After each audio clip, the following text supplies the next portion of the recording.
Hi, everybody, and welcome to our training on domestic violence and sexual assault. We're going to start with a discussion about language equity. Interpreters, please take over. Good afternoon. My name is Flavia. I'm working alongside my colleagues Brooke, Umi, Lourdes, Debbie, and we also have a second ASL interpreter in order to provide language justice. This meeting is being primarily led in spoken English, but we are also providing American Sign Language interpretation, Spanish language interpretation, and Haitian Creole interpretation. In reference to the language interpretation, if you want to at this time jump at the bottom, Debbie's showing it in the graph. Look for the icon that says interpretation and then choose the language of your choice, the spoken language of your choice between English, Spanish, and Haitian Creole. If you're connecting through a phone, this is located at the bottom right. There are three dots that say more. Click on those three dots and then later choose language interpretation and choose between those channels and then click done at the top right. If you run into any issues, let us know and we'll be happy to assist you via the chat. I want to welcome you today to our presentation, and I'm going to allow Camilo to welcome everybody and say a few opening remarks.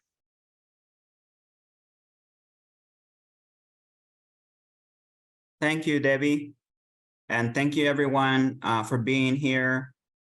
Thank you to the interpreters, language and ASL interpreters, the card typer.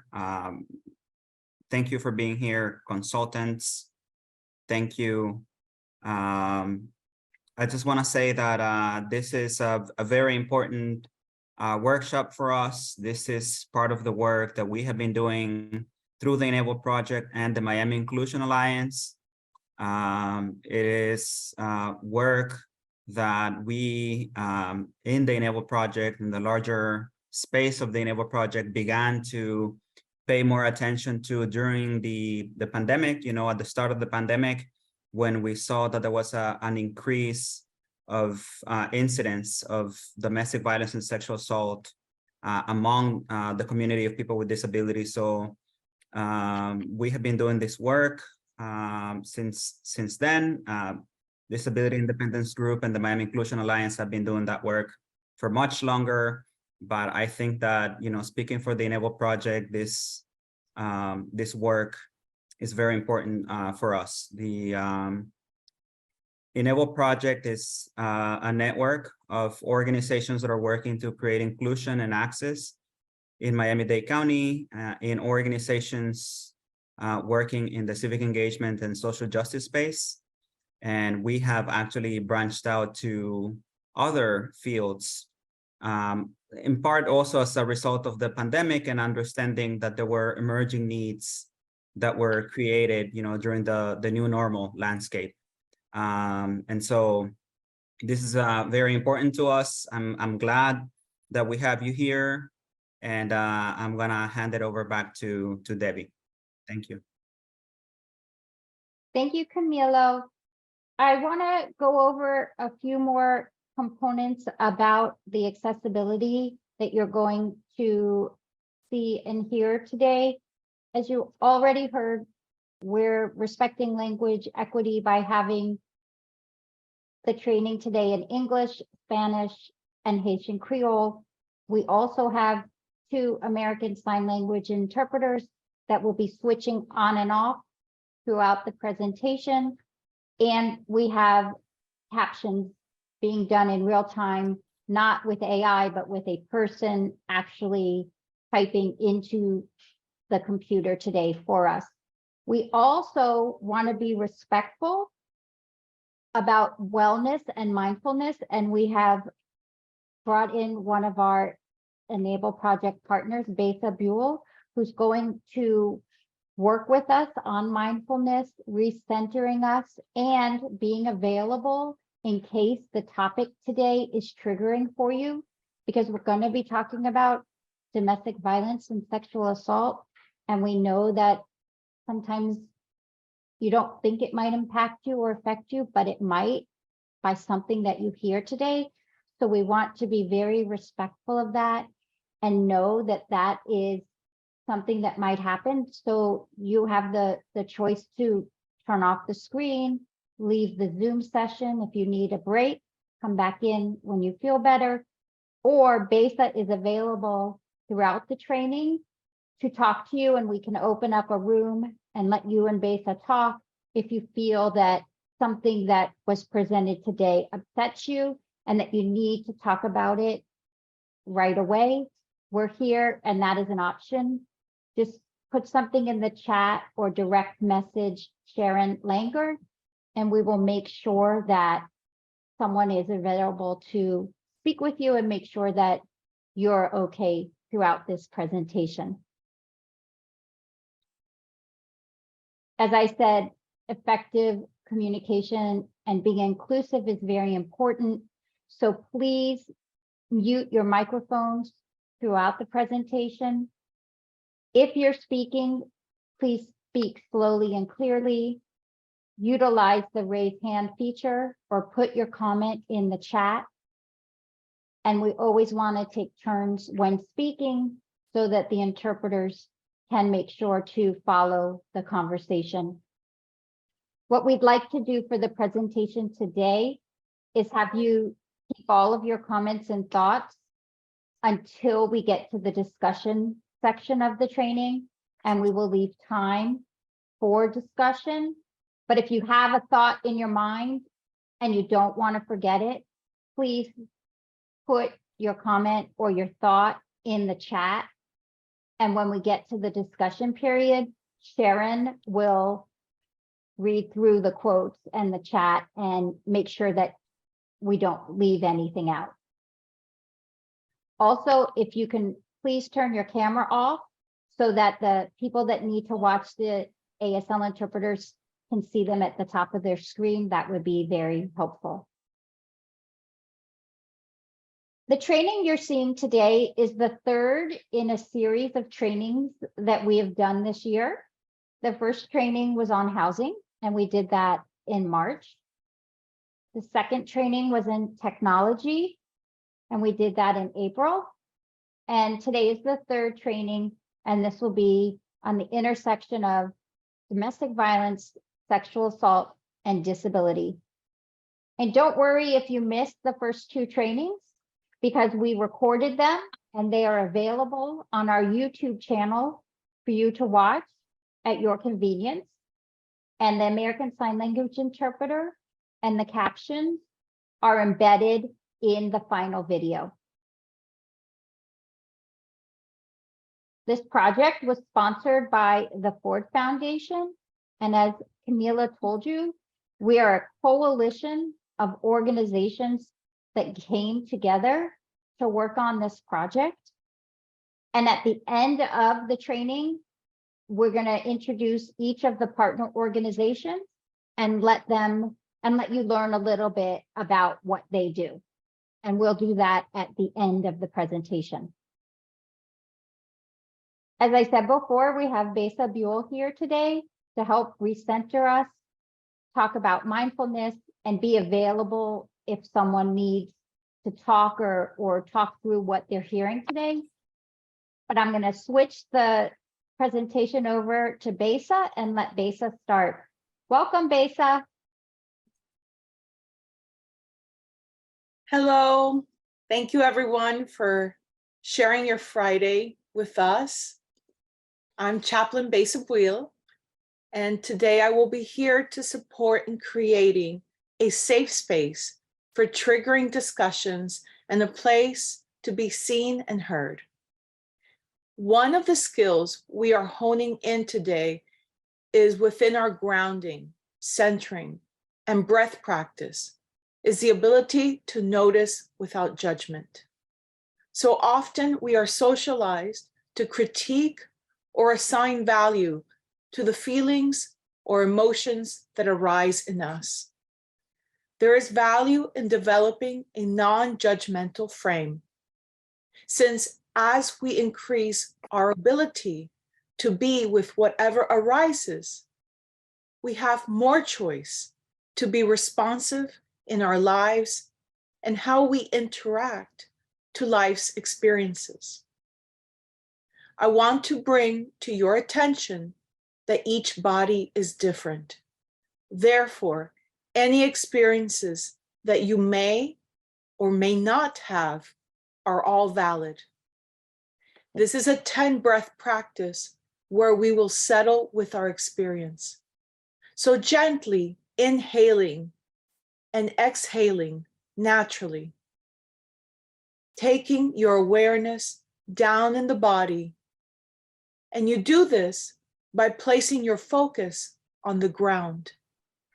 Notice the ground. And again, taking your awareness down in the body and breathing with what is there. You may be noticing sensations, emotions, thoughts, energy, and imagery. Keep the attention coming back to the breath. Allow all those things to be background. And again, if you feel or not feel, see or not see, they're all valid.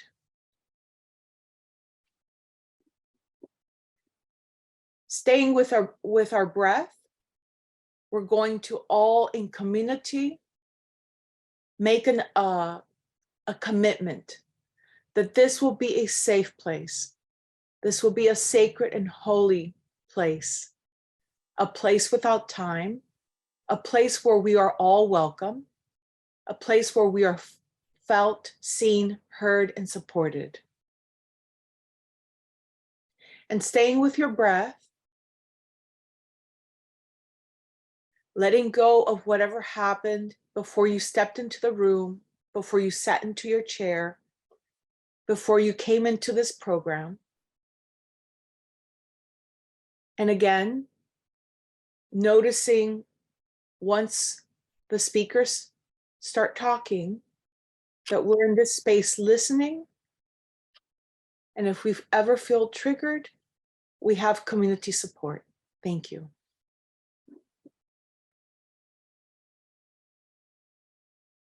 Thank you so much, Besa. And Besa will be joining us again midway through the presentation.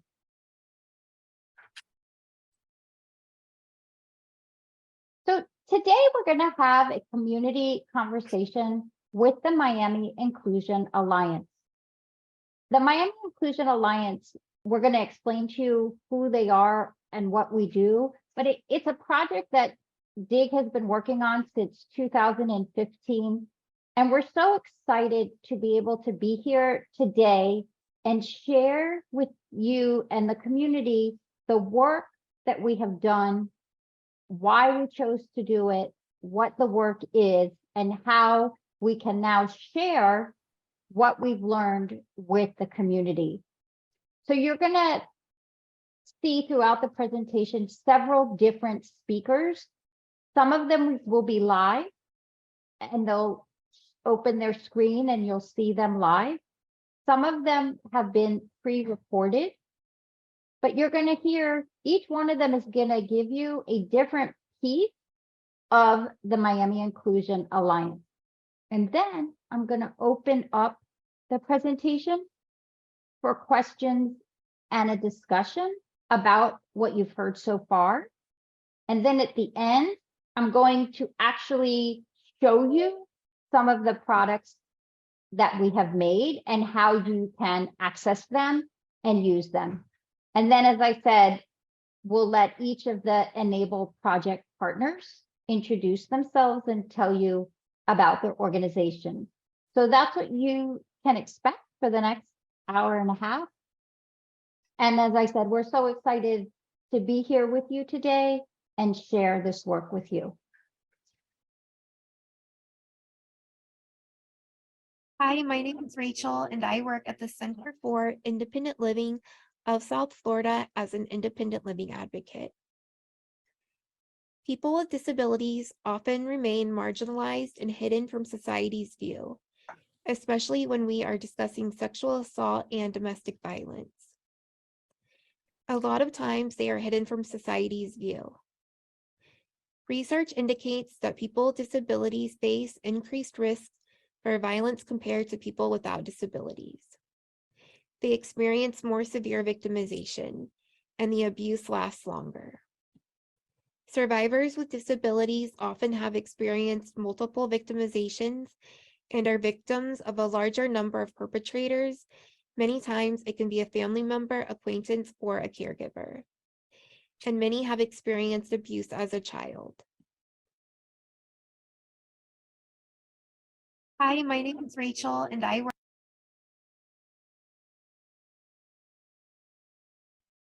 Here are some statistics. People with disabilities comprise 19% of the US population, or over 62 million people. They are 3 times more likely to experience rape, sexual, and violent crime. Women with developmental disabilities are at an even greater risk of abuse and repeated victimization. According to the Berkeley Planning Study, 92% of women with disabilities ranked violence and abuse a top priority of topics affecting their lives. Yet, with these staggering statistics, we are not seeing many people with disabilities accessing the safety net we have developed. Today, you are going to hear about what our community is doing to make sure that people with disabilities know how to get help, and that the organizations that focus on domestic violence and sexual assault services know how to be accessible and welcoming to people with disabilities.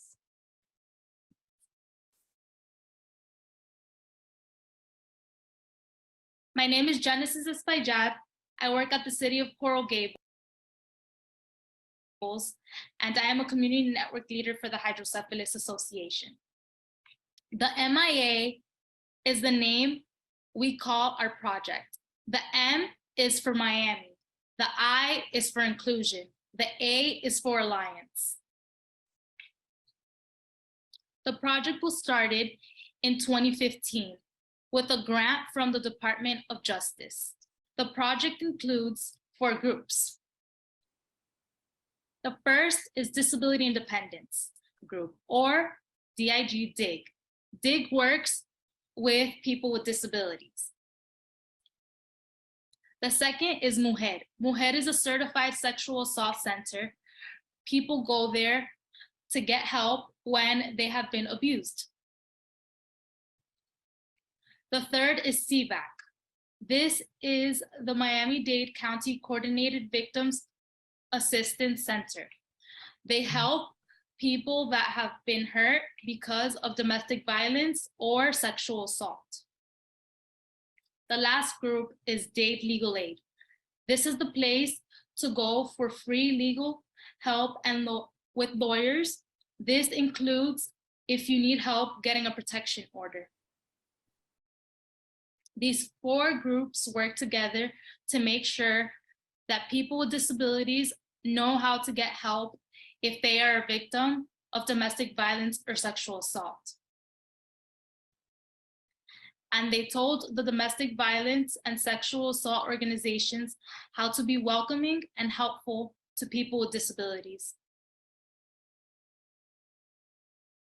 Next, we have Kat, and Kat is actually here with us today. So Kat, if you want to turn on your camera and go, we're going to just let you speak live today. Welcome. How do I, hold on.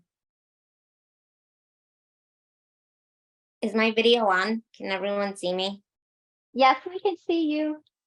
Oh, okay, great. Hi, everyone.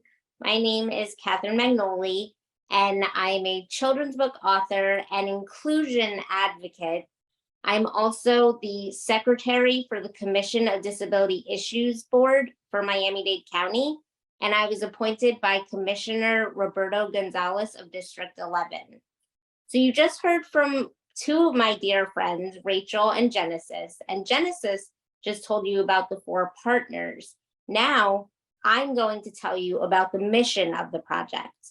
What was so amazing about the grant was that it gave the 4 partners time to study what was happening in Miami as it related to domestic violence and sexual assault, and how people with disabilities were able to get help that they needed. The partners spoke to the staff within each of their organizations, and then they went out into the community and did focus groups, both with people with disabilities and with victims and survivors of abuse.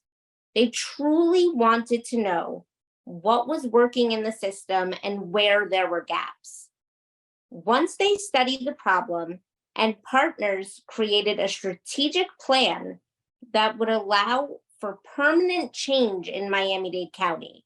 The goal was to make sure that people with disabilities knew where to get help and to make sure that the organizations that could offer help did so with accessibility and that they were welcoming to people with disabilities. Through their work, the 4 partners created a formal mission that would focus and direct their work. I would like to share this mission with you. The mission of the Miami Inclusion Alliance, or MIA for short, is to learn about the intersection of disability and domestic violence and/or sexual assault in order to promote a culture of inclusion within and between all collaborating agencies. This collaboration will implement the necessary changes so that persons with disabilities who are affected by domestic violence and/or sexual assault have access to services. That is a big task, but one that has been accomplished in many significant ways. You will hear more today about the work that has been done and how you can use the tools created to promote that culture of inclusion that we all strive for. This work is extremely important to the community.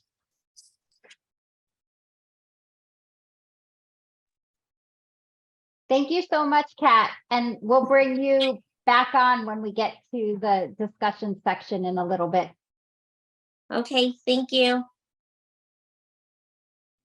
Kat just told you about the mission of the Miami Inclusion Alliance project. And now I'm going to tell you about the vision for the project.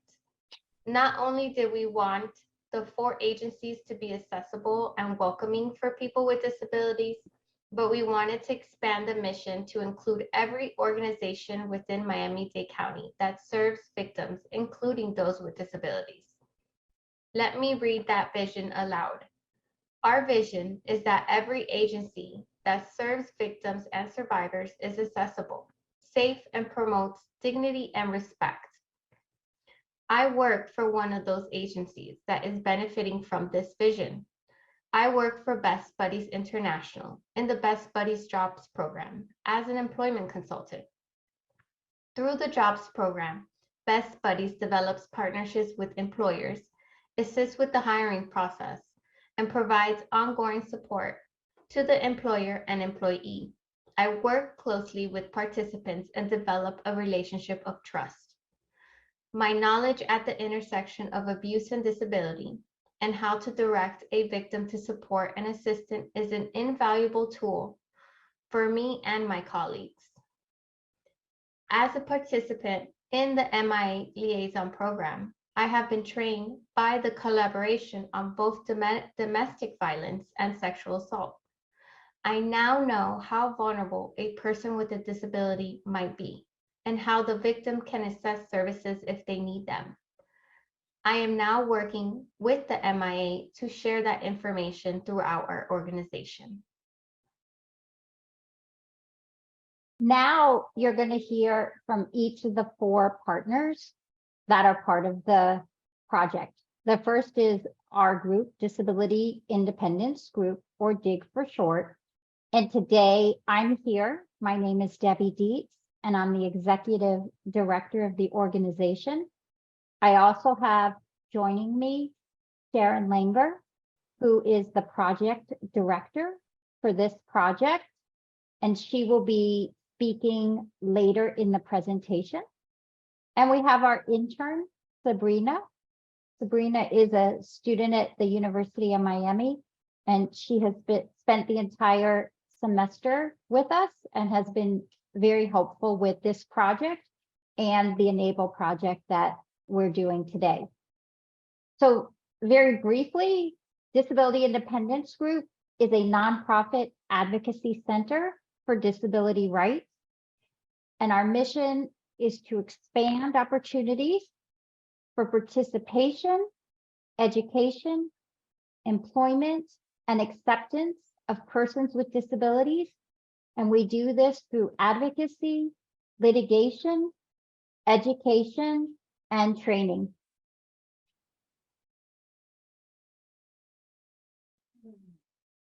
Hi, I'm Susan Rubio Rivera, and I'm the Executive Director of MUJER. MUJER stands for Women United in Justice, Education, and Reform. We're located in South Miami-Dade County in the areas of Homestead and Florida City and Aranja and the surrounding areas. And we operate a one-stop domestic violence and sexual assault center. And we do this in partnership with our collaborative partners that are called the Safe Families Partnership Network. And together we're able to provide comprehensive services to victims of domestic violence and sexual abuse. We are one of 2 certified rape crisis programs. And as such, we respond to all calls through our 24/7 helpline from Kendall South.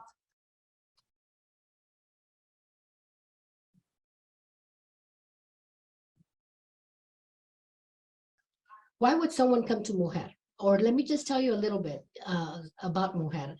So even though our primary focus is working with victims or families that suffer abuse, I always say that we go a little bit beyond that because we look at what we do in a holistic way, so that we look at all of the needs of our clients or the families, women and children and men as well.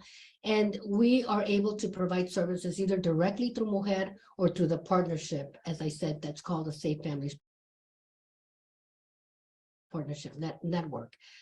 Our demographics or our client profile is basically immigrants, many of them that don't have status in this country, and also farm workers, migrant farm workers, as where we live it's a highly agricultural area. So a lot of the folks that come to us are folks that have been historically underserved, that live in marginalized communities, and that many of them, because of fear of deportation, because of fear of their children being taken away, would not access traditional programs. So that's why people would come to MUJER. When you come to MUJER, you're going to find a safe space. You're going to find a space that's non-judgmental, and you're going to find a space that's very welcoming.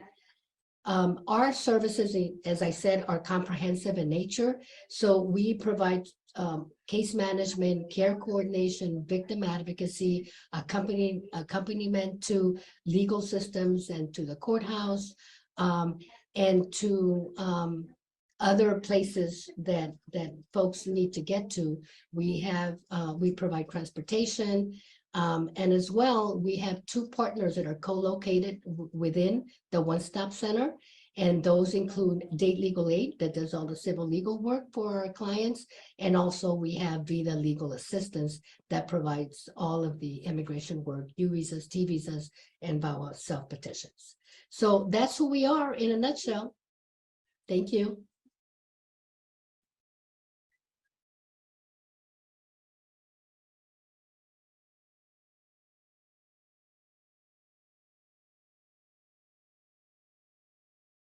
In addition to the services that I mentioned previously, we also provide financial assistance to meet the basic needs of our clients, and that includes emergency rental assistance, emergency shelter, food assistance, and utility assistance, because we know that when people don't have enough to meet those basic needs, that could stop them from accessing services that are needed to be able to leave the abusive relationship.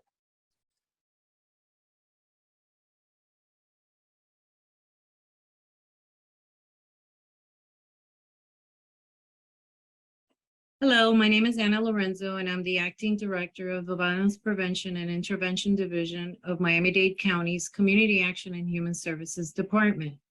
Violence Prevention and Intervention Division, or the VPID, is comprised of several programs. First program is Safe Space. Safe Space has 4 emergency shelters: Central, North, South, and the Empowerment Center, and provides emergency housing for victims of domestic violence and sexual assault for up to 8 weeks.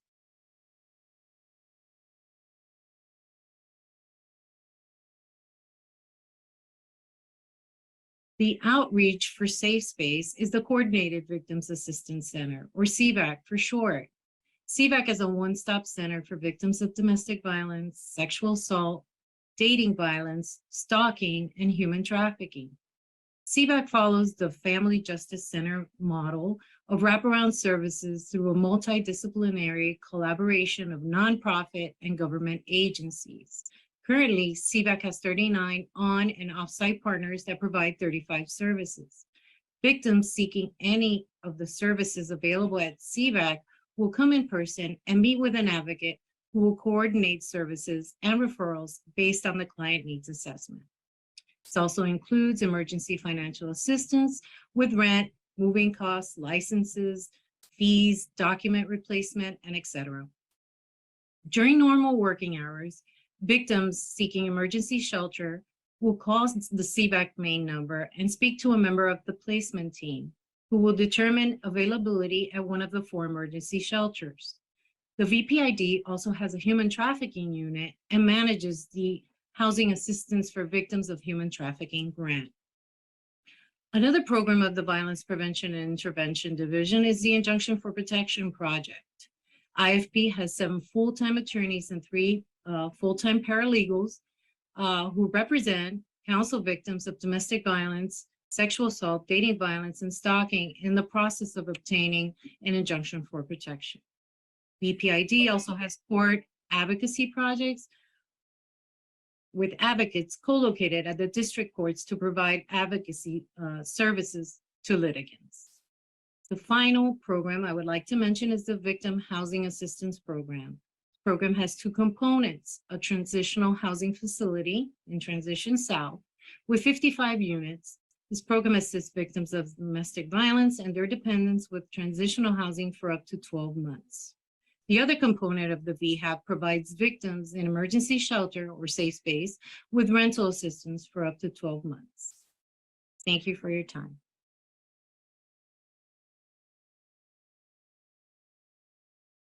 Hi, my name is Brenda Rivera. I'm a supervising attorney at Dade Legal Aid. Dade Legal Aid is the oldest provider of free confidential civil legal services in the areas of family law, housing, guardianship, teen advocacy, and domestic violence.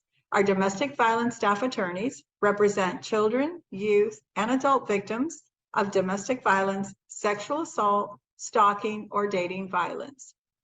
If you or someone you know needs our assistance, please do not hesitate to contact us. Thank you.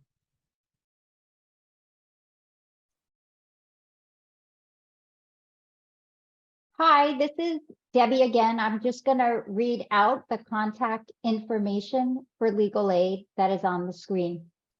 Their website is dadelegalaid.org, and you can contact them by phone to Luisa Pena at 305-981-6683, or email her directly at lpena@dadelegalaid.org.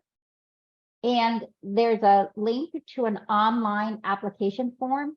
You can also find the link on the slides that are on DIG's website so that you can click directly to the form in case you need help or want to work or get help from legal aid.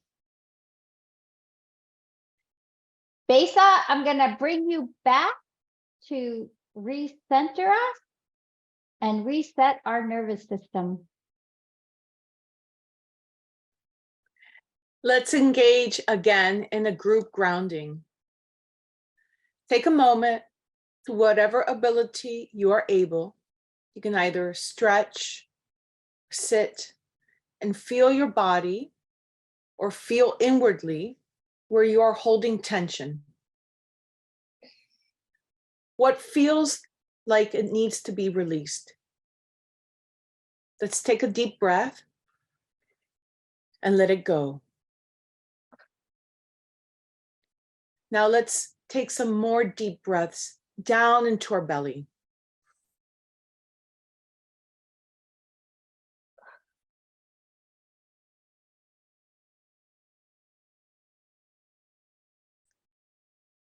And when you're ready, you may close your eyes and know that you are safe in this practice.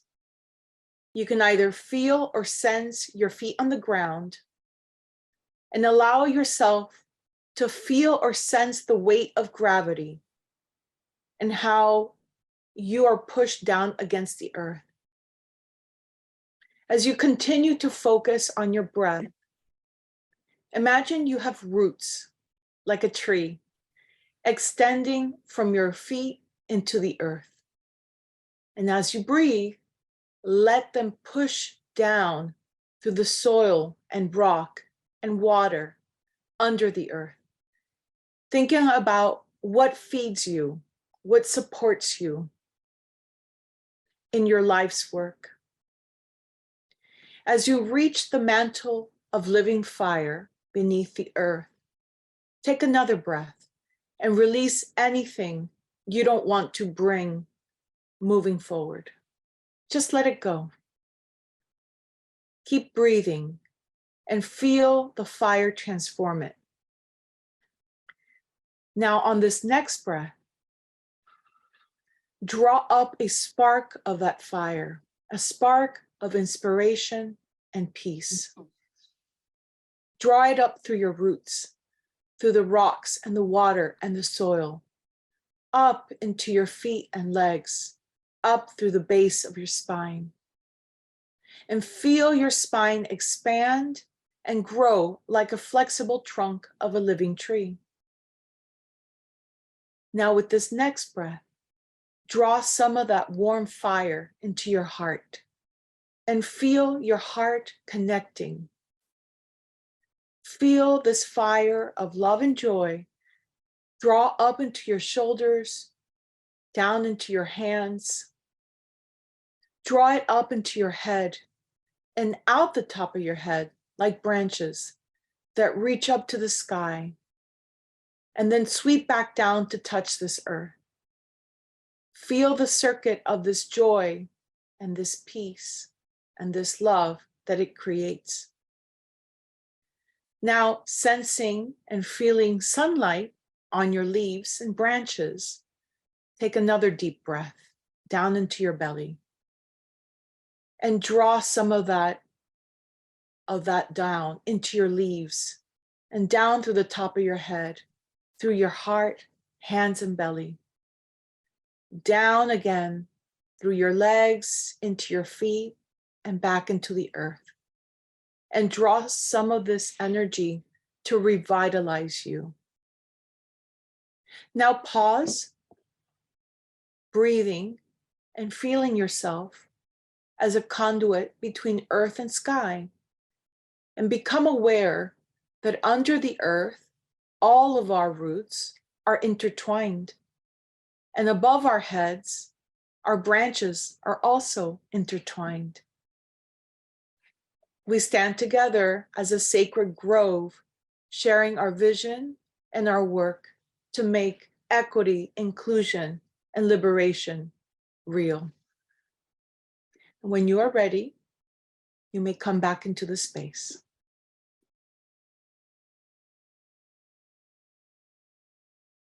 Thank you, Besa. That was wonderful.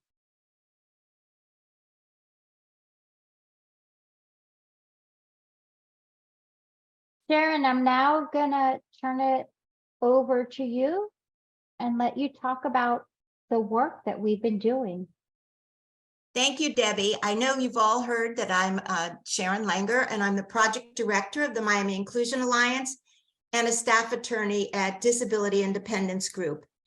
And a lot of what I was going to say you've heard already today, but just to give you a last overview, As we told you, we looked at the system, and we're talking about the domestic violence, sexual assault system in Miami-Dade County, which is extremely robust and very, very well respected throughout the state, but it never before had been looked at through the lens of victims with disabilities. So that was the focus, and that's what we did that had never been done before.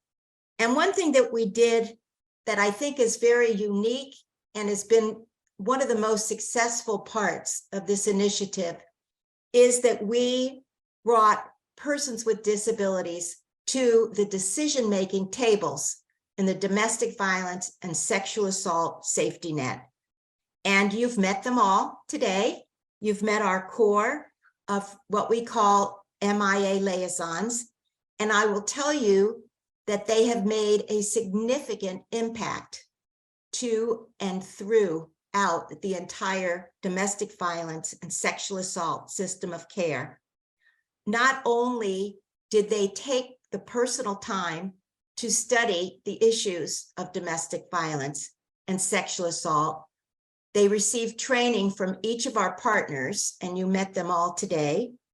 But then they took that information in that training and their own expertise and lived experiences, and they now attend the 4 most important meetings in Miami-Dade County that address the issues we're discussing today.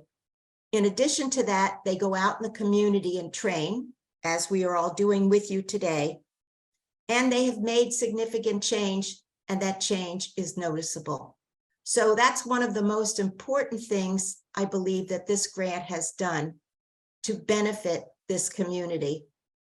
The other thing that we did, and you heard about this as well a bit, is we identified organizational barriers in each of the partner organizations. The fact that the partner organizations really cover the vast majority of victim survivors in our community in one way or another made them the perfect conduit for this new initiative of actually looking at barriers to service for persons with disabilities, identifying those barriers, and then removing them.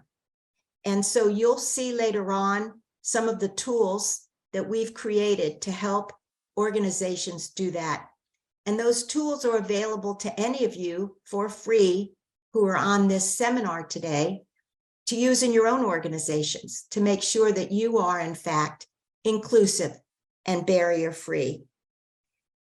A lot of the barriers we discovered were through the focus groups that we told you about. I believe Kat spoke about it in most detail. And we did focus groups throughout the community with people of different disabilities, but also with staff of all the partner organizations, and also with victims and survivors of both domestic violence and sexual assault. We also went into all the organizations that are partners, and we talked to their staff. And they were very open about serving people with disabilities, but they wanted more knowledge. They wanted more skills so that they could reach a comfort level and be sure that they provided a space that was safe, inclusive, and welcoming. And so those are the things that we have accomplished as an overview of the grant. And this is just filling in for all the great information that you've already received. Next slide, please.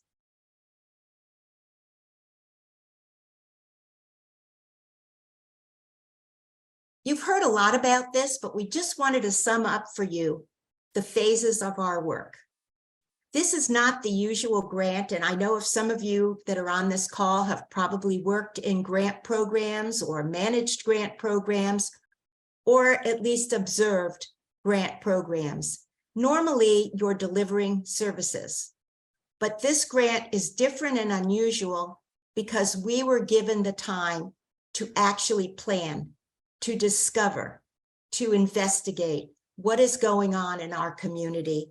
Why are there so many victim survivors with disabilities that we know must be in our community? And why are they not seeking the services that have been created that are there to protect them. And the first thing we did, and you'll see it at the bottom, is we formed a collaboration charter.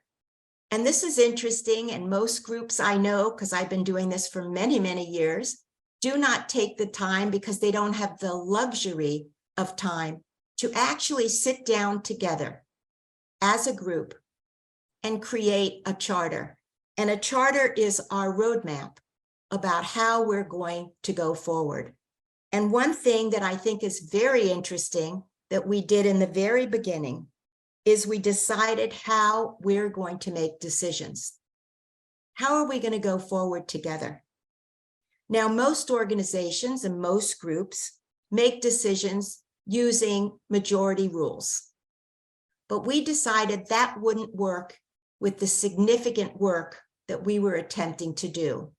So we agreed to use a new model, and that model is called the consensus model.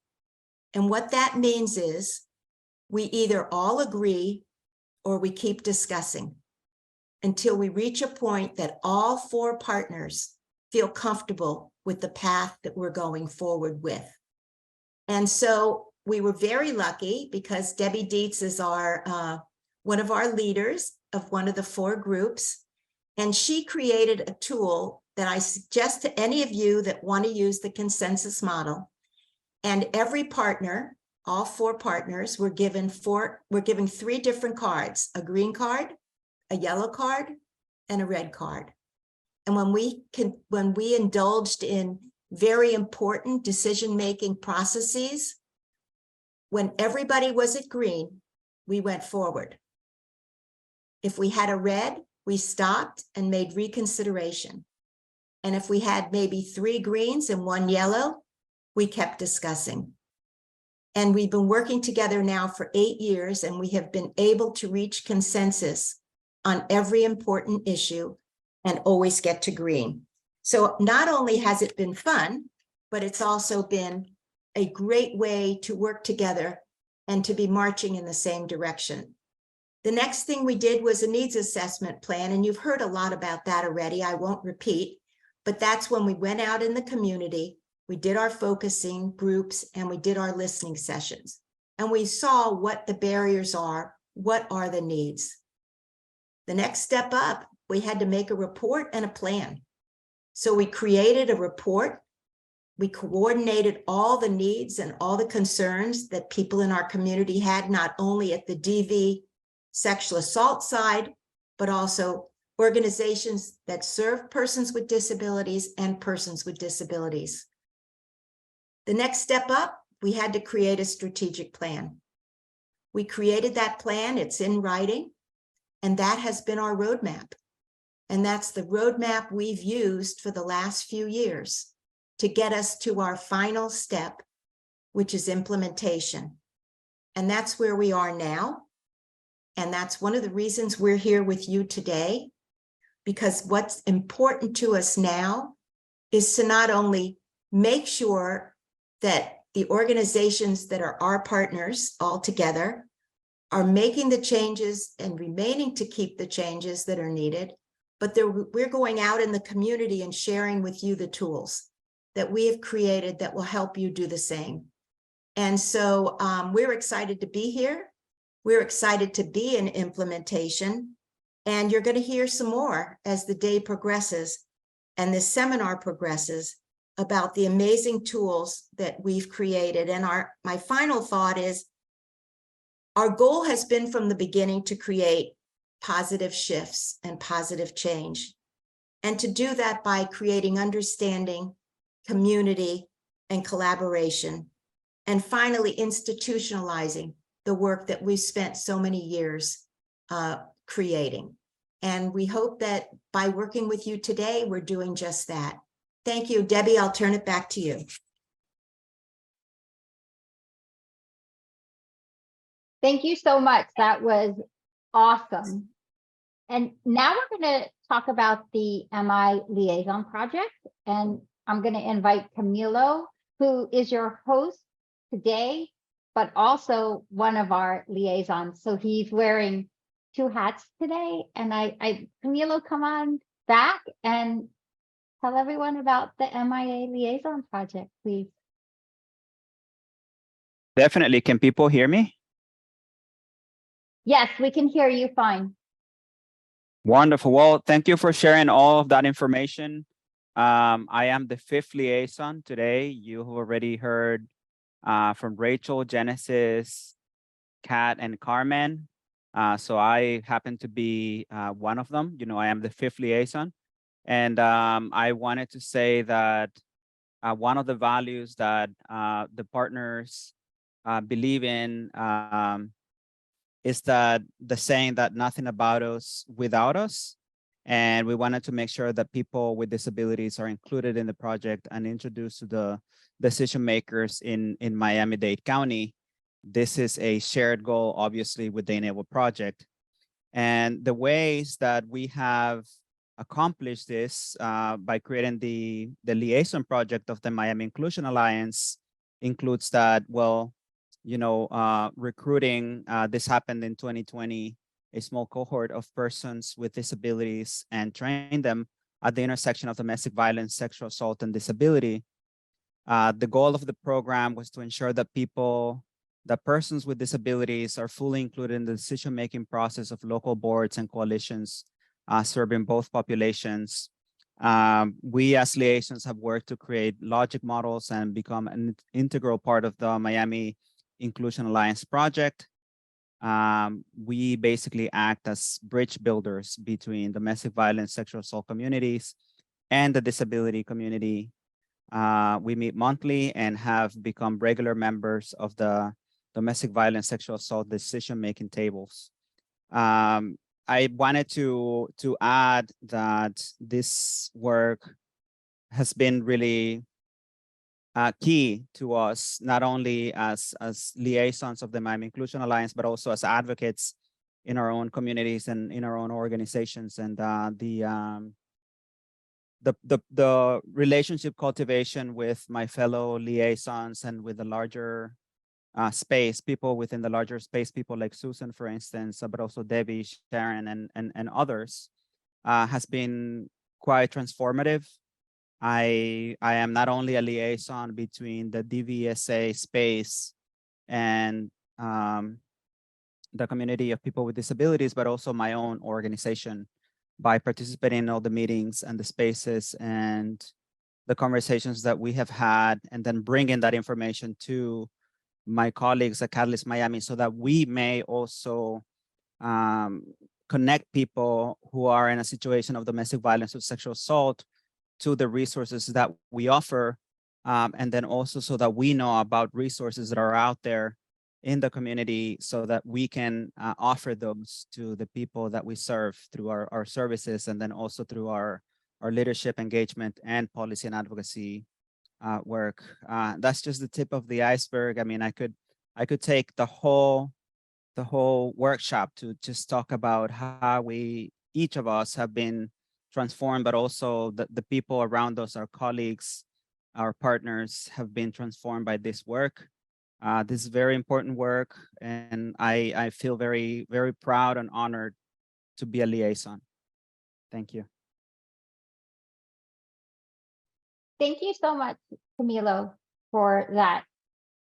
I want to add a little bit more about this project, because this was a component that Sharon and I brought into the project in the second phase of the work.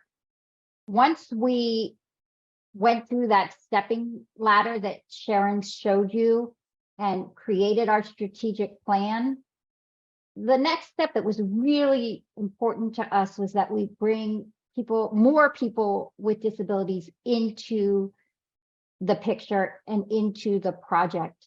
And we wanted to do it in a way where we could measure the success of the project and not just say we invited people to it, but we really wanted to take almost a scientific approach to doing this work so that it could be recreated and used more than once, and be able to show other communities, other organizations, how we measured success and what actually happened through the process. So it was more than just bringing people with disabilities to the table, but to create a successful way to bring people with disabilities to decision-making tables. So we actually worked with a doctor who does this type of work and measures programs or evaluates programs. And we actually started with a pre-test. We wanted to know how much our liaisons knew about domestic violence and sexual assault. And then after we did all of our training, we did a post-test, and we wanted to measure the work we were doing. Did it make sense? Was it worth our time? Did we need to do it? And we were actually able to say, yes, all of this time we put in was valuable because we could measure the change in knowledge between the pre-test and the post-test. We also worked very hard to check in with our liaisons, not just about the material and the work, but how did they feel when they went to these meetings? Did they feel heard? Did they feel valuable? Was it working for them? So we really took, as I said, a scientific, logical approach towards bringing these liaisons into our project and into our program. And you can see on the slide a little bit of the timeline of what we were doing.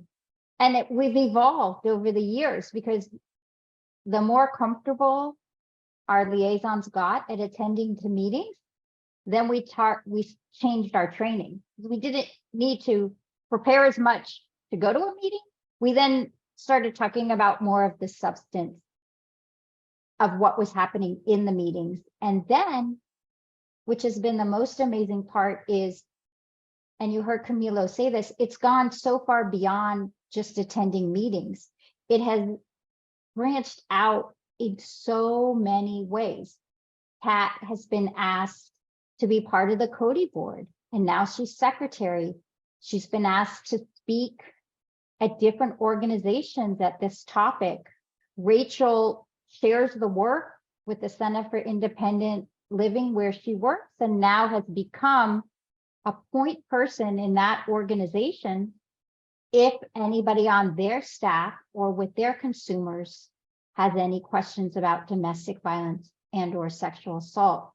And the same for Carmen at Best Buddies. She now is that point person. So we've gone beyond a grant, beyond a project, and now are systemically embedding this expertise in disability organizations, while at the same time, as Camilo said, building the bridges of connections to the domestic violence and sexual assault programs in our community. So as we said, very important work and something that we are very proud of. And we will be writing a final report this summer of the whole 3 years that we've been working with the liaisons. Okay, so now comes to the next phase of the presentation. We actually made products and tools to do this work. What was happening is in the grant, one of the main things we found from the focus groups was this need for training and tools to increase the comfort level of the staff in the different organizations. And the first plan was to create webinars or actually trainings in person, that we would do a one-day training, give all the information, and the people that attended that day would be trained. But then we started talking about it and we're like, well, what happens in the future? Or what happens if we hire new staff? Because there's a lot of turnover in this work. How do we make the work meaningful, systemic, and live beyond funding? And that really became a core value of the project. So what we decided to do, and it took a lot more work, was not just make a one-day training, but we created an institute, and we call it the MIA Institute. And we made a 9-part training series, which I will tell you more about in a little bit. And then we decided to make another tool to assess organizations, the building, the structure, the policies, the procedures, and we called that a usability tool. Then we made 2 more products. One is called Courthouse Guide, and the other is called Accessibility Features of the iPad. And throughout the rest of the training, I'm going to go into detail about all 4 of these projects. But before I get to that, I want to open it up now for discussion and listen to you in the audience if you have any thoughts, any comments, or any questions. And Sharon, I don't know if there are any comments in the chat that you want to read out. And if any of our liaisons want to turn on their cameras and be part of the conversation, we would love that. Or if you have anything you want to add so far. No, there's nothing in the chat that's a question right now. Okay, and I know we have Pat's here, Camilo's here. I think Rachel might be here. Is that correct, Sharon? Yes, Rachel's with us as well. Excellent. Rachel, would you like to add anything or say hi to everybody? I know you might not want to turn on your camera, but just to say hi.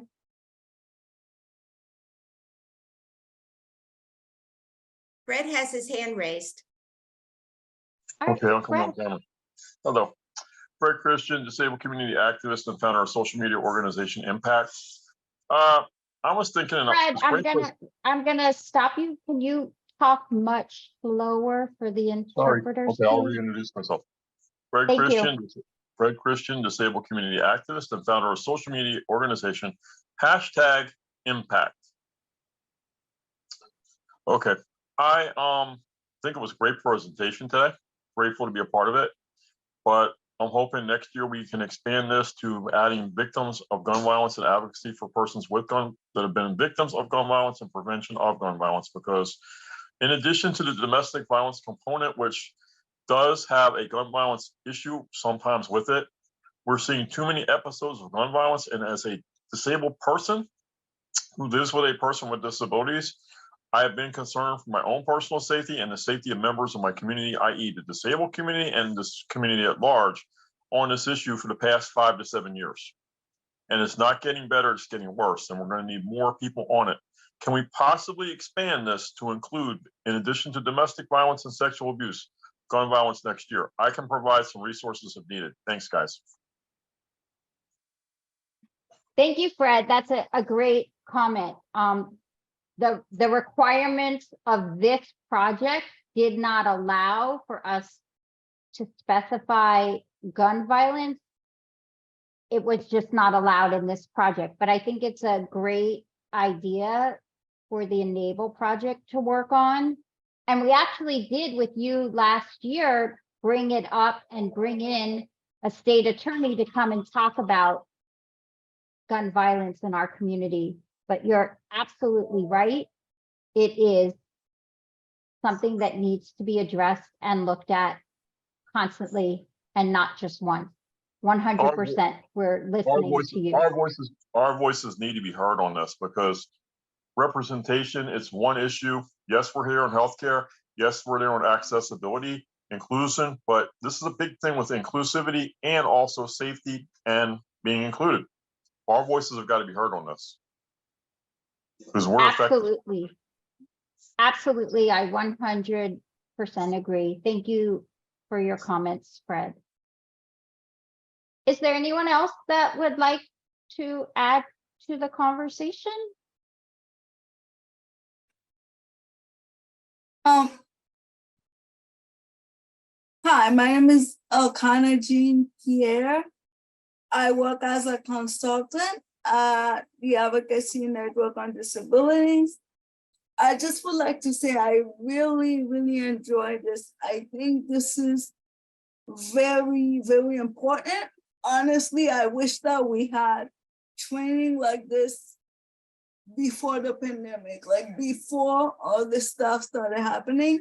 I really wish that we had training like this, things like this for someone that has disability myself and work in a disability agency.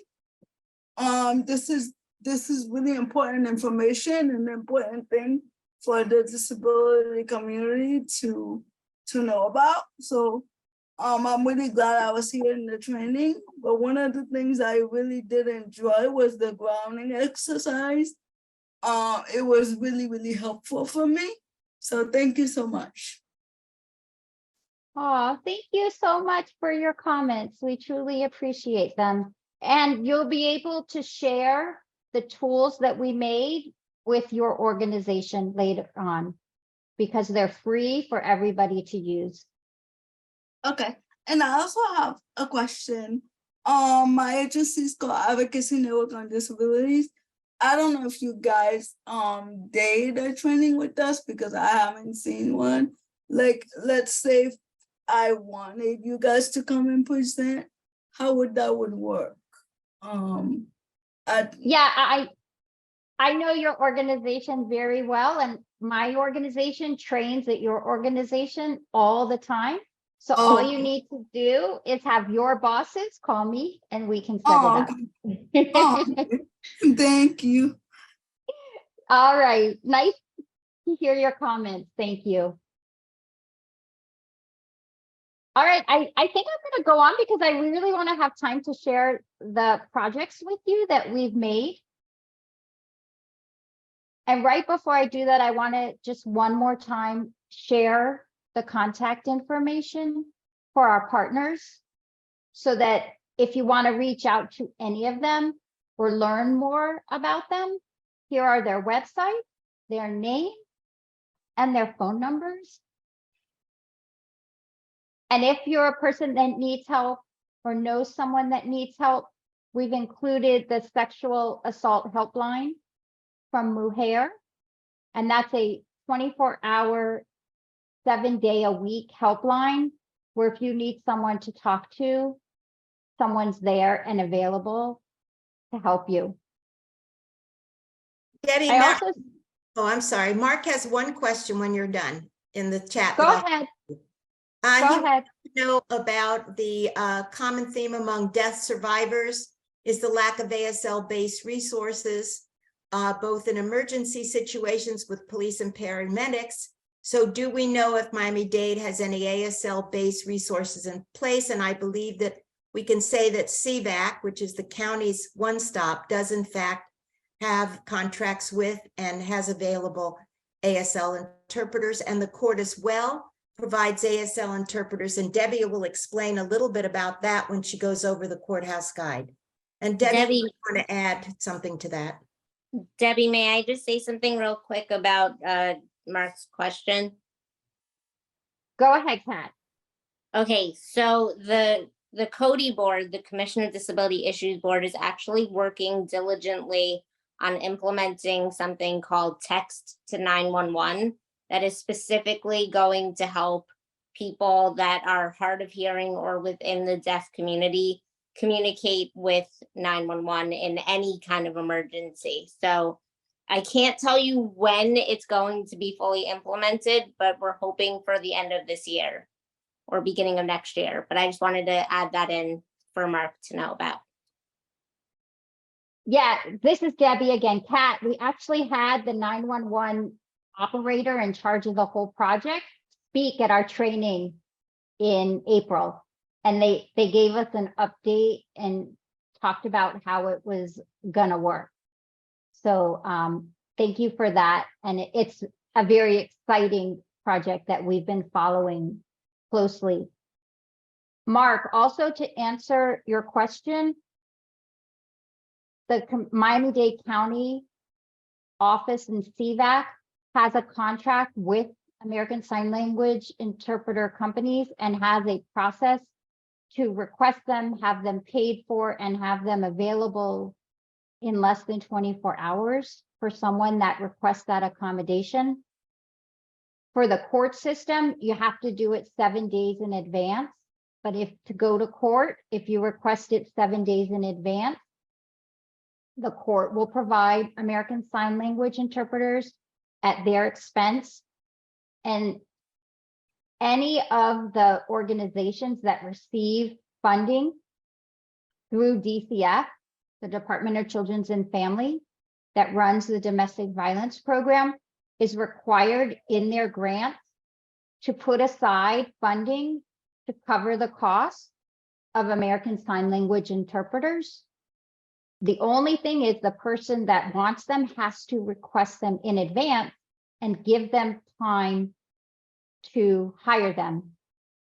The other thing that Matt and I have been working on as part of this project is that the company, the organizations, make contracts with the American Sign Language interpreting companies in advance so that the contract is there and all they have to do is make a call or send an email in order to get the interpreter, and so that it becomes as seamless as possible a process. But it's one of the main components of accessibility that this project has been working on. So I hope that answers your question, Mark.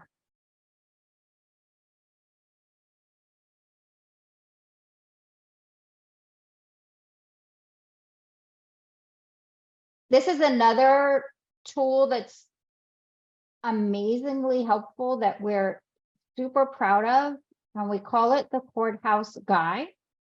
And it's a guide that's going to explain step by step how someone can get a protection order.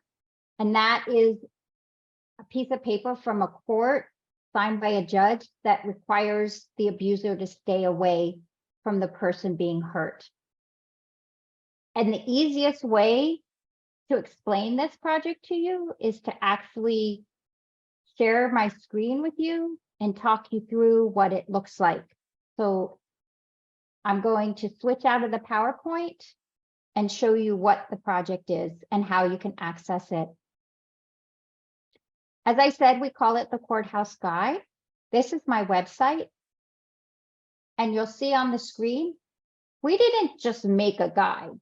We made a guide in English, in an English readable PDF for people who are blind. We made it in Spanish, in a Spanish readable PDF. We did it in Creole with a Creole readable PDF. And then we went one step farther and we actually made a recording of the guide being interpreted into American Sign Language. So we made it as accessible for as many people as possible. And on top of that, it's in simplified language and with pictures. So I actually want to show it to you. As I said, it's free.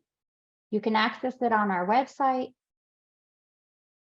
Here's the English version.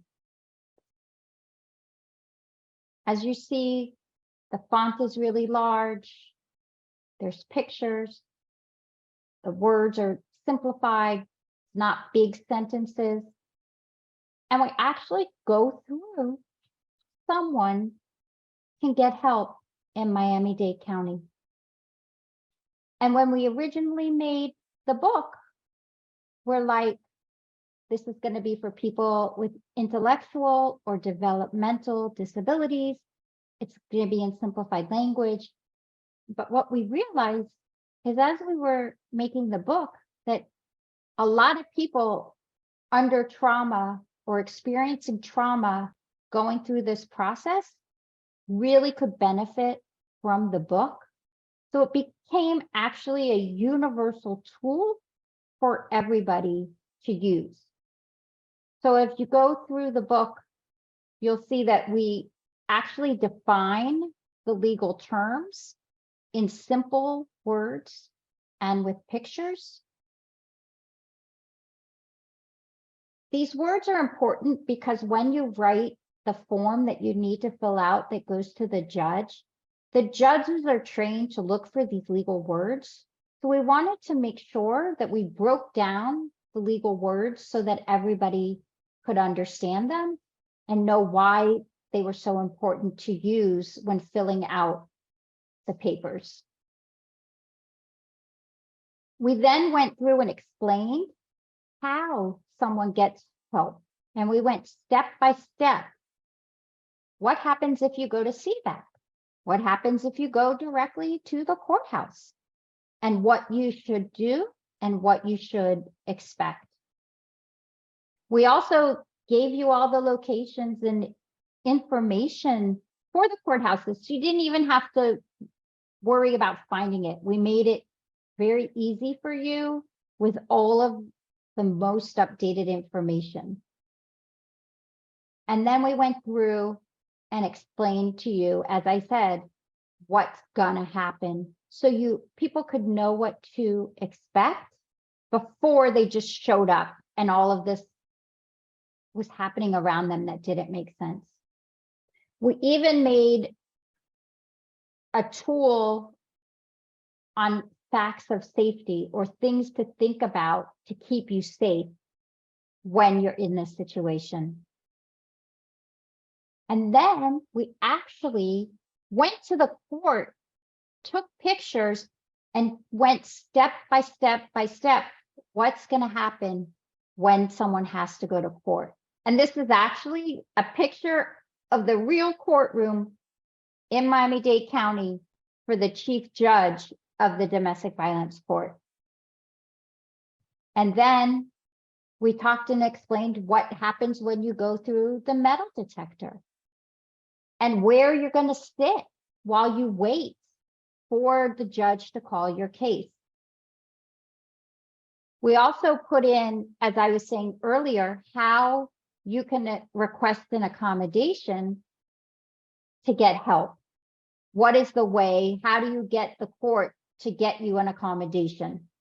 And there actually is an ADA coordinator for the court, and that coordinator is trained to help you and work with you to figure out what type of accommodation is best for you and that the court can provide.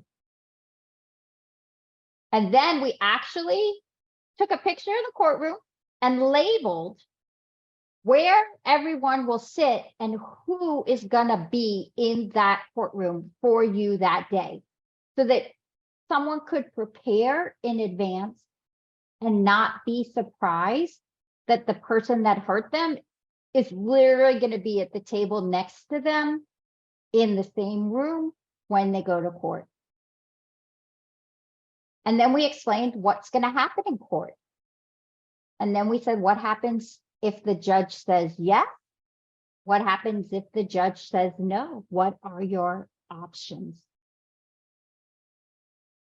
And then we gave more important phone numbers. And then we ended the book with what to do in an emergency, which right now is call 911, and Kat and Mark hopefully soon, or text 911. So as I said, we're very proud of this tool. We're very excited to finally be able to share this tool with you. We spent a lot of time working on it and creating it and testing it with people with disabilities before we finished it. The next tool that I want to show you is also on our website. I'm just trying to get to it because of the things.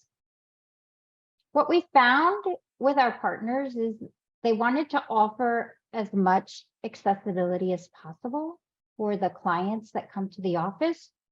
So we were able to ask for each organization to get an iPad, and we purchased an iPad for them with our grant money. And you can use the iPad for many, many, many types of accommodations, whether it be large print and blowing up the screen, or having a document read out loud, there's actually many, many features for free that are embedded within an iPad. So what we wanted to do is actually make a list and share all of those features of the iPad. So we created this document. And as you see, the table of contents is very long of all the different accessibility features of an iPad and how to use them. And what's so nice about this is that it's all hyperlinked. So if you click it, it'll take you right to that section of the book. And as I said, this is on our website and it's free and available to anybody who wants to use those features of an iPad in order to increase accessibility. I'm going to go back now to our presentation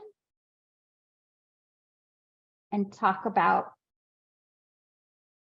more about the Miami Institute. As I told you, this is a training institute. We made 9 videos.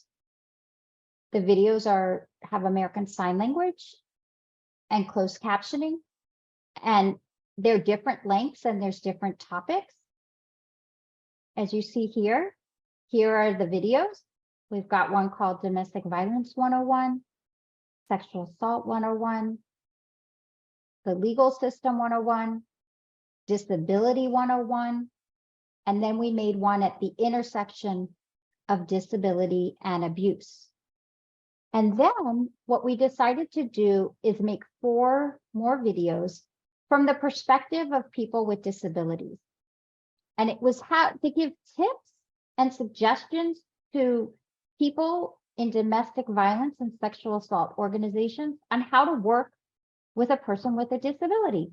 So we have one done by a person with a physical disability, one done by a gentleman who's deaf, one with someone with a developmental disability, and the 4th with someone that is blind. And we basically ask them the same questions in each video, but the answers are very different based on the disability. And then for each video, we made a quiz to see if someone processed and understood the information. And then if you pass the quiz, we have a certificate. So you can actually get an MIA Institute certification on this work. And as I said, we created this because we didn't just want to do a one-day training and the staff that showed up that day got the training. We wanted to create something that lived beyond us or lived beyond a one-time event. And so this is what we decided to create instead. And it works for organizations that are disability focused, that can learn about domestic violence and sexual assault. And it's great for organizations that don't have disability as their focus because they can learn the disability component. And then we've tried to seamlessly weave it all together so that you can have access to it. I see, yes, Nancy, we can share the links to the videos. Okay, the QR takes you to the Canvas website. That's good to know. Thank you, Nancy. If you go to my website, I have them all. I have video quiz certificate for each one so that it's very easy to go to. And we have a little bit more time left, so I want to talk to you about our usability tool. This is another tool that we spend a lot of time working on. Part of the grant required us to look at our organizations through the lens of physical accessibility. And literally that meant, were there stairs? Could someone get in the front door? Did you have accessible parking? Were the bathrooms done correctly for accessibility? Did you have Braille signage? And it was a very complicated tool It was about 100 pages. You had to literally be an architect or a lawyer to understand the document. And our partners found it so frustrating to use and just it really didn't work well. So we decided to rewrite the tool. And instead of calling it an accessibility tool, we changed the name to a usability tool. And our thought process was, okay, great, you might be accessible. You might have that 36-inch wide hallway, but is that hallway usable? Did you put boxes along the lines of the hallway? So now it's not really 36 inches. Did you put a pretty plant on the corner, but now you can't turn the corner? So we evolved the tool from being, are you accessible, to are you welcoming, and is your organization able to be used by people with disabilities? And we wanted to make sure that not only did an organization follow the law of measurements, but were they creating a welcoming and safe environment for people with disabilities to visit? So what we decided to do is, as I said, rewrite the tool. And we created 8 sections for the tool. The first one we looked at is signage. Is your signage accessible? Can people with disabilities find your organization? And then we looked at security and safety.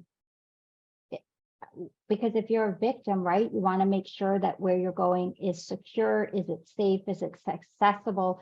Are you making someone that uses a wheelchair go back through the garbage and the back door? Is the lighting okay? Where's someone going to park? And then we looked at, how does someone get to the agency? Is there parking? Are there lights? Are there ramps? Are the ramps too steep? Can someone open the front door? Is there an automatic door opener? Is the door really heavy? Is it the right width? Do you have a button to press like a doorbell? But what happens if someone's deaf? Do you also have a camera on your doorbell so that if someone needed to sign, they could do that? And then we looked at the general areas of the building or the office where people would go. Are the chairs movable? Is there room for someone to bring their caregiver? Is there room for a service animal? And we looked at all of those spaces. Then we looked at elevators, we looked at bathrooms, and then we went beyond the physical. We looked at your written materials. Are your written materials accessible? Is your agency's website accessible? Do you have policies and procedures related to people with disabilities? And then the last section, do you have MOUs, which are memorandums of understanding, agreements, and contracts in place with disability organizations? And Mark, that's what comes up with. Do you have an interpreting company that you work with? Do you have someone that does captioning? Do you have an agreement with your local CIO? How have you thought about disability in advance before you start serving people with disabilities? And we thought, if you could go through these 8 sections and look at your organization, you would create an environment that is welcoming, safe, accessible, and usable for people with disabilities.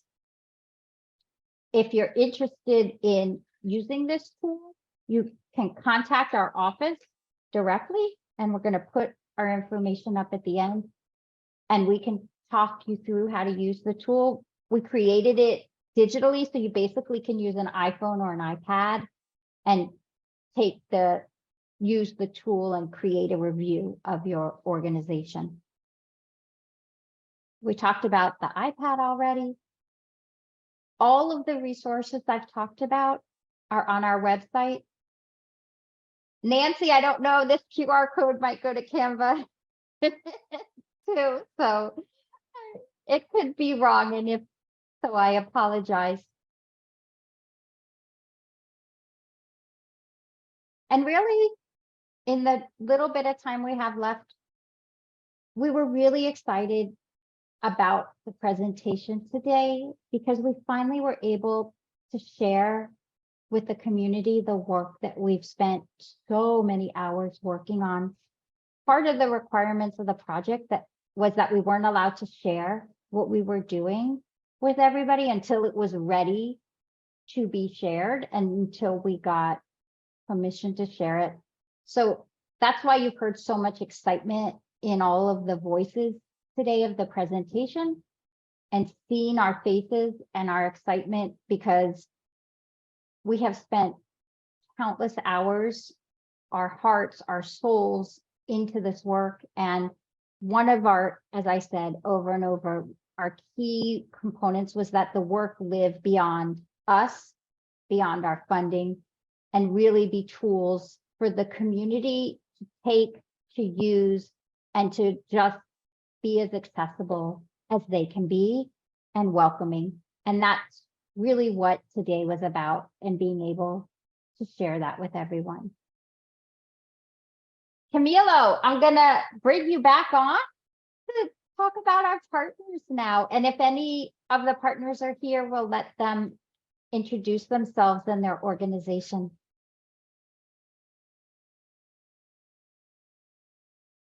Yes, thank you, Debbie, for this great presentation and for sharing all of these very valuable resources. Again, my name is Camilo Mejia, and I am the Director of Policy and Advocacy at Catalyst Miami. For those of you who don't know, we were founded in 1996 by our now Mayor of Miami-Dade County, Daniela Levin Cava. Our mission is to build power with frontline communities throughout Miami-Dade County to collectively advance justice and achieve shared prosperity.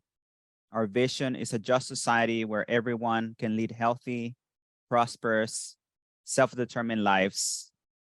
And I can tell you that being a part of the Enable Project and being a liaison with the Miami Inclusion Alliance has had a tremendous impact in our organization. The other partners who help lead the work of the Enable Project have become family to many of us, and have been part of this transformative experience for all of us. So I'm going to let them speak a little bit about their organizations. If we still have Rachel, maybe you could speak about the Center for Independent Living.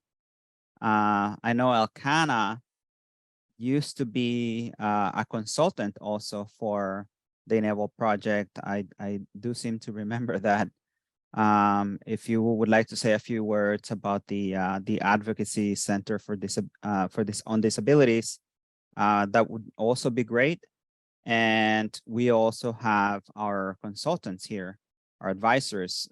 So I don't know if Debbie, we can also hear from them. Well, we have been hearing from Besa, who has been grounding us throughout the presentation, but you also heard from Fred, and Mark is also here, and they are our advisors. They help us ensure that the work is accessible and relevant.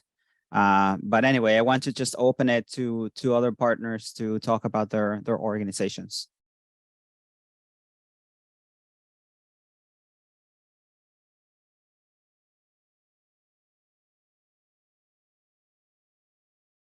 Hi, my name is Elkanah Jean-Pierre.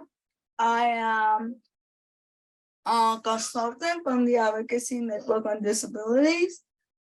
Basically, the Advocacy Network on Disabilities started in 1975. working with individuals with intellectual disability and developmental disabilities.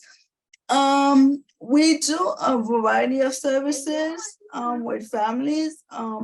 We provide services in the community. We do Miami-Dade County and Broward County. We cover both counties. We assist families with not just like case management, but we also assist with trainings. We assist with IEPs, we assist with after school programs. We are funded by the Children's Trust. Let me see what else. I started at the Advocacy Network as an intern during the pandemic.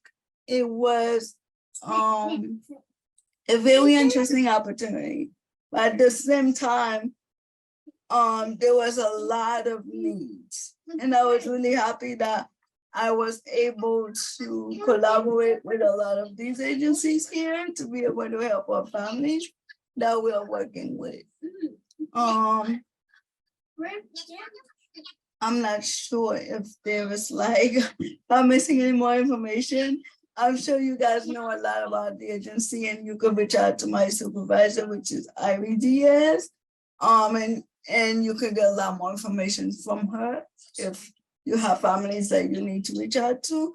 And also we do have a social media, a Facebook page. You could go on YouTube, you could see us. All you have to do is Google Advocacy Network and we'll show up. Thank you. Thank you, Elkanah. I do believe that Rachel logged out, so I'll just say a few words about the Center for Independent Living of South Florida. They are a main partner of the Enable Project. In fact, this past Wednesday, they teamed up with Mind and Melody, the Mind and Melody organization, to host a 10 Days of Connection musical workshop for the Enable Project, and it was really, really beautiful. But they basically handle the social programming of the Enable Project. In the beginning, when we first got together, the idea was that we would basically work on capacity building for a lot of our partners in the social justice and civic engagement space. But it turned out that a lot of the work really had to do more with relationship cultivation than with capacity building, right? That people can understand and learn how to create an accessible flyer or maybe arrange the space. But if they're not in interaction just as people with other persons with disabilities, then it's going to be really difficult for transformation to take place. And we realized that the social component of the work was just as important as the capacity building component. And as the Center for Independent Living of South Florida has been playing a crucial role in that. So as an organization, they were founded in 1993 to help people with disabilities following Hurricane Andrew. A lot of people needed transitioning assistance and other services, and the organizations that were providing those services by and large were not capable of doing so because they were not accessible. And so that created a need that was largely met by our friends and dear partners at the Center for Independent Living. And their work focuses, besides what I shared, on individual and systems advocacy, peer support, independent living skills training, information and referral, and transitions for community and youth. Do we have time to let our advisors share for a few minutes, Debbie? Yeah, we have a little bit of time left for everyone to say hi. Absolutely. Wonderful, thank you. And so we have Mark, we have Fred, and we have Besa. If either of you would like to start, that would be great.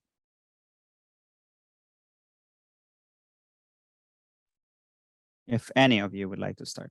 I'll go.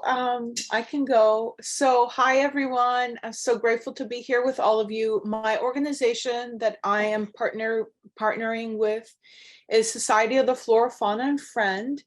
And we are a community action center that provides education and training on racial equity, inclusion, and justice. And so we focus on social emotional learning, trauma-informed education, and self-care and community care praxis.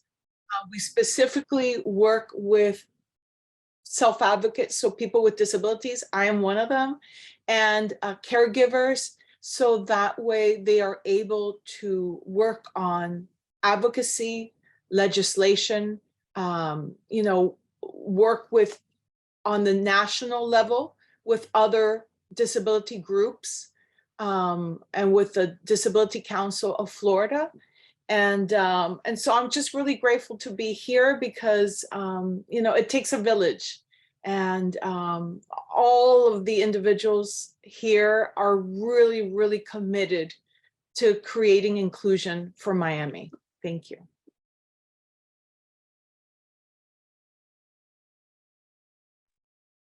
Thank you, Besa.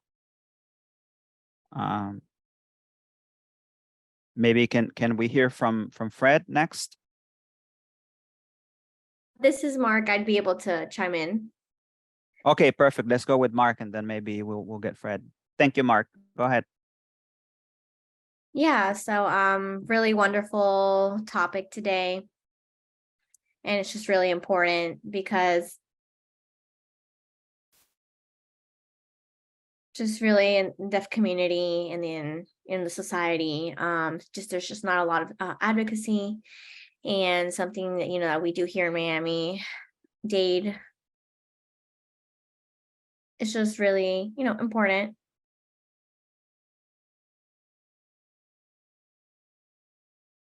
If, you know, like someone that you know that is deaf or hard of hearing, maybe they prefer sign language instead of like speaking or texting. Just, you know, try to make them feel comfortable and just let them know that they can use an ASL interpreter. And just know different resources to be able to work with them. Center for Independent Living, South Florida. They provide sign language interpreter services, which they have it's a service that they have. And really, if, you know, they need to speak to someone for deaf services, they would be the go-to, and that'll be all for me.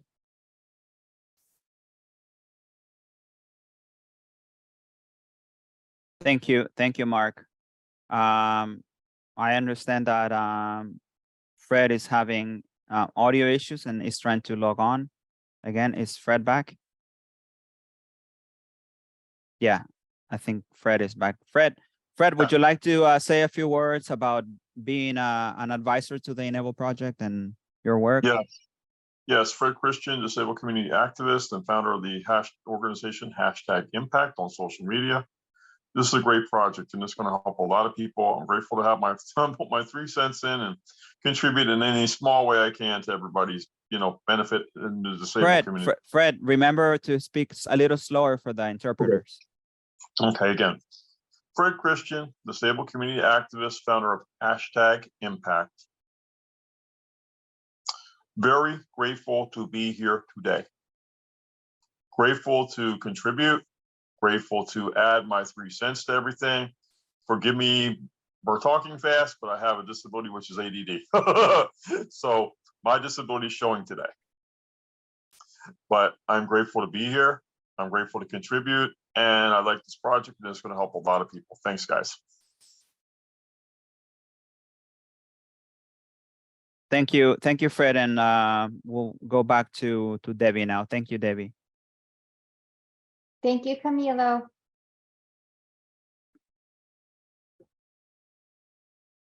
you heard from Camilo about the Center for Independent Living and how important the social component is to the work.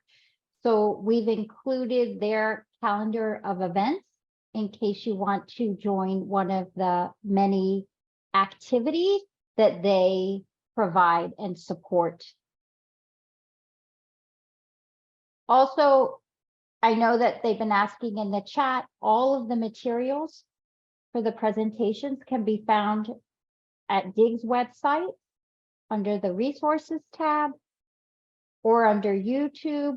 There's an Enable project playlist, and Catalyst Miami also posts everything on their website. Or you can email us and we will send you direct links if you can't find it. I wanted to share one last event that my organization is doing. We call it the Supper Social Club, and it's a neurodiverse dining experience. And basically what that means is we all just go out to dinner, people with disabilities, people without disabilities, and have a meal together. Everybody gets their own check and pays their own bill. And we just talk and have fun and eat good food. Our next Supper Social Club is May 16th at 6:30 p.m. And we're trying a new restaurant this month. It's the Cheesecake Factory in Coral Gables.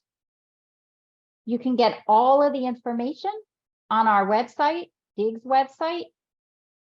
And actually, there's pictures of our last one that we did in March. If you want to see how much fun we had at the last one, we put some pictures. And lastly, we want to thank you. It's been a long Friday afternoon, and you've given us 2 hours of your time. This QR code should work. It actually links to a survey about the training. And if you would be so kind as to fill it out, we can learn and keep creating great presentations that people want to watch, hear, see, and be a part of. And we really want to thank our interpreters and all of the people that made this training possible today. It took a team effort, and that's how you get the best work, is when everybody works together, and everybody worked together to make this happen today. So thank you again, and have a wonderful weekend. Bye, everybody.